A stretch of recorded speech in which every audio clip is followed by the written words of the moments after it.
Bonjour à tous, aujourd'hui je vous fais une petite vidéo sur les conduits de cheminée. Alors, je suis parti de rien parce qu'en fait j'avais pas de conduit chez moi, donc il a fallu que j'installe un conduit de cheminée. Donc je vais en faire plusieurs parce que là je suis un peu malade, j'ai pas envie de passer, de passer trop longtemps sur le toit de la maison. Mais je vous ferai une autre vidéo après. Là en fait je voulais vous montrer un petit truc que j'ai trouvé pour éviter une dépense qui m'a paru complètement dingue. En fait, j'avais des dépôts de bistre. J'avais du bistre. Je sais pas si c'est du bistre, je connais pas grand chose en fait. Euh, au niveau de la jonction entre le tuyau de sortie de poêle et le poêle même, j'avais un liquide qui coulait et qui en fait, avec la chaleur de la fonte du poêle qui se dilapidait dans l'air, et c'est ça qui m'a d'ailleurs rendu malade. ça m'a complètement irrité les poumons. Une odeur dégueulasse. Alors, bizarrement ma femme ça lui fait rien, alors putain moi ça m'a complètement explosé les poumons. Enfin bref, donc on m'a dit il faut mettre un raccord anti-bistre, mais le problème c'est que je l'avais mis le raccord anti-bistre. Il y a un raccord anti-bistre et malgré ce truc anti-bistre, ça coule quand même. J'ai fait un joint spécial haute température là tout autour, ça arrive encore à sortir. Je ne sais plus quoi faire. Donc je me suis renseigné un petit peu sur internet et en fait je me suis rendu compte qu'apparemment j'aurais fait une erreur. J'ai mis du tuyau simple paroi partout et en fait, alors si j'ai bien compris, après je me suis peut-être encore planté, mais il semblerait que le tuyau qui sort, donc la partie extérieure donc qui est sur la maison de la cheminée, aurait dû être en double paroi pour pas qu'il y ait une différence de température trop importante entre les fumées et l'air extérieur. Donc je dis bon ok, on va mettre un tuyau en double paroi, sauf que le problème c'est que le Solin, moi j'ai passé du tube 150, le poêle il est en 150, vous voyez, donc j'ai passé un tube en 150, vous voyez là le bistre là, je sais pas si on voit bien à la caméra, et j'en ai enlevé, ça c'est en une semaine d'utilisation. Là j'avais fait un joint dans la gorge tout autour, là je suis en train de le retirer, mais vraiment une vraie merde. Vous voyez, il y a du bistre partout, je suis en train de l'enlever, là il y en a partout, c'est une vraie merde. Enfin bon, qu'est-ce que je disais? Donc oui, donc changer le Solin, ça me paraît complètement délirant parce que quand j'en ai quand même chié à le poser, enfin j'en avais jamais posé, donc quand t'as jamais posé de Solin, bon voilà, tu galères un peu. Donc j'ai aucune envie de remplacer le Solin, donc je me suis dit putain comment je peux faire pour doubler ce tuyau sans le changer. Alors d'abord je regarde le prix des tuyaux double paroi, il me fallait une section à peu près de cette longueur hein, en tout. Donc je trouve un tube comme ça, et là je vois 199 euros. 199 euros le tube d'1 mètre en paroi doublée. Donc là je sais pas si vous m'avez vu venir ou pas en voyant la plaque derrière, si vous l'avez vu, mais je me dis attends, je regarde un peu comment c'est foutu. Je vois que j'ai mon conduit en 150 dans évidemment au milieu du tuyau double paroi, mon tuyau en 150 qui est en fait entouré de laine de roche, elle-même compressée et bloquée autour d'un tuyau plus gros, donc en 200. Mais je me dis attends, je vois ça dans le magasin, donc plaque de laine de roche, je vois un tube en 200 et j'ai mon tuyau qui est sur le toit en 150. Je me dis attends, je vais pas foutre 200 balles dans ça quand même, donc j'achète un tuyau, ce fameux tuyau en 150. Donc là on est sur un tuyau qui m'a coûté une quarantaine d'euros je crois. J'achète cette plaque de laine de roche, 13 euros, d'accord, donc 5, 6, allez on arrondit à 70 euros. Et je me dis maintenant, le but du jeu, c'est d'enrouler cette plaque de laine de roche autour du tuyau. Donc moi, évidemment, c'est un tuyau chromé. Donc je vous ai passé le détail parce que je l'ai fait un peu avant parce que je ne savais pas si ça allait marcher ou pas. Donc le problème, c'est que la plaque de laine de roche, c'est pas du tout souple. Donc en fait, j'ai coupé des lanières. Vous voyez, j'ai fait des lanières comme ça pour que ça soit plus flexible. Alors vous allez me dire que c'est pas propre, hein, je dis pas le contraire, hein, c'est dégueulasse.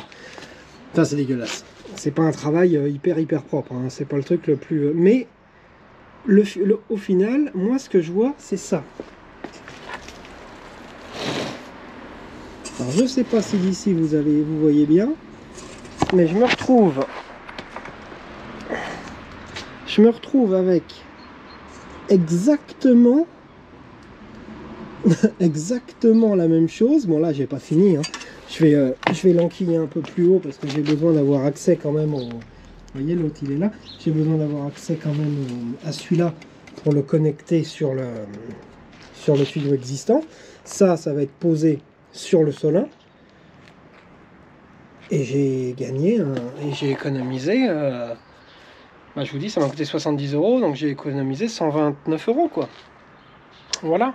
Donc effectivement, c'est pas valable pour tout, parce que là, vous allez me dire, pour les connexions, tu vas galérer, parce que les tuyaux double paroi, tu connectes sur la partie extérieure. Là, moi, mon problème, c'est que je suis en... ma liaison, c'est le tuyau intérieur. La fumée, c'est le tuyau intérieur. Bon, sur le double paroi aussi, mais la connexion se fait sur l'extérieur, sur les double parois normaux. Là, moi, je vais être un peu emmerdé, mais c'est pas grave, puisque moi, c'est la dernière section de la toiture, de la cheminée, donc c'est pas trop gênant.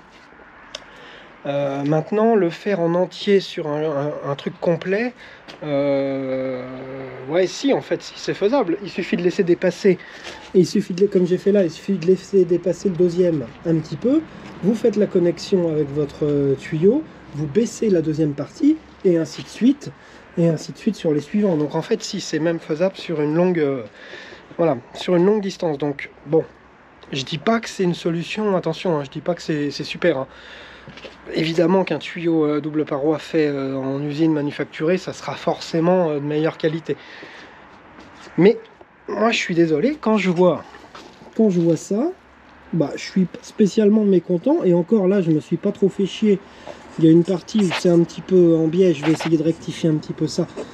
Mais le principal qu'est-ce que c'est? C'est qu'il y a de la laine de roche tout autour du tuyau, isolé par le deuxième. Enfin, je veux dire, il n'y a rien de... C'est bête comme chou, hein, il n'y a rien de compliqué là-dedans. Là, je me retrouve avec un tuyau de 150 isolé par de la laine de roche autour d'un autre tuyau. On est exactement comme le tuyau à 199 € dans le grand centre commercial où j'étais hier. Voilà, donc je dis ça avec un petit sourire parce que si jamais les vendeurs de tuyaux double paroi entendent ça, ils vont me défoncer. Mais voilà, je suis désolé, mais franchement, moi je comprends pas ce qui justifie de vendre un tuyau à ce prix-là, à 200 balles la section. Alors attends, je suis pas là non plus pour faire pour critiquer les vendeurs, je m'en fous. Moi ce que je veux dire, c'est que voilà, si vous voulez faire des économies, moi j'ai fait ça. Alors je l'ai pas encore posé, hein. Ça se trouve ça va être une vraie merde, hein, j'en sais rien. Je l'ai pas encore posé, je vous dirai ça à la deuxième vidéo quand il sera posé. Mais très honnêtement, je vois pas trop ce qui pourrait merder en fait, quoi. Donc tout ce que j'espère, c'est que par contre ça va régler mon problème de suintement de bistre là, de merde là, parce que franchement j'en ai ras le bol de cette odeur pourrie dans la maison et de pas pouvoir me servir du poêle, parce que là on l'a carrément arrêté, forcément, là c'était trop, moi j'allais finir à l'hosto, hein, j'en pouvais plus, hein. Je crache mes poumons, là c'est une horreur. Donc voilà ce que c'est de vouloir installer un truc soi-même quand on sait pas faire. D'un côté, certains vont me dire, ils auront pas totalement tort. Après, effectivement, moi j'ai acheté tout ça dans des grands magasins où il y avait quand même des vendeurs. Personne m'a dit, je vais pas dire rejeter la faute toujours sur les autres, mais j'ai quand même demandé conseil à un mec qui se dit être le mec du rayon fumisterie. À aucun moment il m'a dit le dernier tuyau il faut qu'il soit doublé, hein. Sinon vous aurez des problèmes de bistre. Il m'a pas dit ça, sinon je me serais débrouillé autrement, j'aurais pas fait ça. Personne m'a parlé de ça. Donc même le truc anti-bistre, c'est moi qui l'ai acheté de moi-même, on m'en a même pas parlé. Donc bon, franchement, voilà quoi. Donc j'espère quand même que c'est la bonne solution, parce qu'honnêtement je suis un peu dégoûté là quand je vois l'économie qu'on était parti à faire. D'ailleurs je conseille fortement, c'est un peu con parce que là vu l'état pour l'instant ça donne pas trop envie, mais je conseille fortement ce petit poêle Invicta. Encore une fois je précise, je n'ai pas de partenariat avec personne, hein. J'ai 600 abonnés sur la chaîne, ils en ont rien à foutre de ma gueule, les sociétés ont rien à foutre de moi, donc j'ai aucun partenariat. Mais honnêtement ce petit poêle, franchement ben je peux vous dire que j'ai été mais vraiment super étonné quoi. À savoir que la première nuit, j'ai pas fait gaffe, moi je le bourrais comme notre ancienne cheminée qu'on avait avant. Je me suis retrouvé, je vous dis pas de conneries, il faisait 32 degrés dans la pièce. J'ai dit à ma femme, mais c'est pas possible, il faut ouvrir les fenêtres quoi. On a été obligé d'ouvrir les fenêtres pour réguler la chaleur. Et le truc, il nous bouffe 5 bûches par jour quoi. C'est honnêtement, il est génial ce poêle. Et le prix, franchement, alors je l'ai vu hier, là où j'ai été acheter le tuyau, là, Bricorama, ouais, c'est Bricorama. Alors je vous conseille pas Bricorama parce qu'ils le vendent 450 balles. Alors ils sont bien gentils Bricorama, moi je l'ai acheté sur Amazon, je crois, Amazon ou l'autre, je sais plus, un des deux, Amazon ou je sais plus comment il s'appelle l'autre. Enfin voilà, sur une grande boutique en ligne, je l'ai payé 350 balles. 350 balles avec je crois 40 € de livraison, donc ça faisait 390 € quoi. Voilà. Donc 390 € ce petit poêle flamme verte, hein, tout le bordel. Donc là évidemment il donne pas trop envie. Ça c'est la plaque c'est la plaque qui va au-dessus, vous voyez je suis en train de débistrer, il y en a encore, hein, il y en a encore partout, mais franchement non il est vraiment petit salarié, il est vraiment pas mal, il est vraiment pas mal. Le tirage ici, non c'est pour le prix. Alors évidemment hein, pour le prix hein, tout est relatif, hein, il faut pas non plus, mais pour le prix je peux vous dire il envoie mais grave quoi. Je suis vraiment pressé de le rebrancher parce que on pensait pas qu'il allait chauffer toute la maison. Bon, nous, c'est une petite baraque, elle fait à peine 80 mètres carrés, donc elle est pas bien grande. Mais honnêtement, nickel. Même les chambres au fond, ou alors où pourtant c'est dur d'accès et tout, la chaleur arrive quand même à y aller. Donc je pensais même mettre un petit ventilateur comme ils mettent là sur les conduits. Là. Encore faudrait-il qu'il y ait un conduit.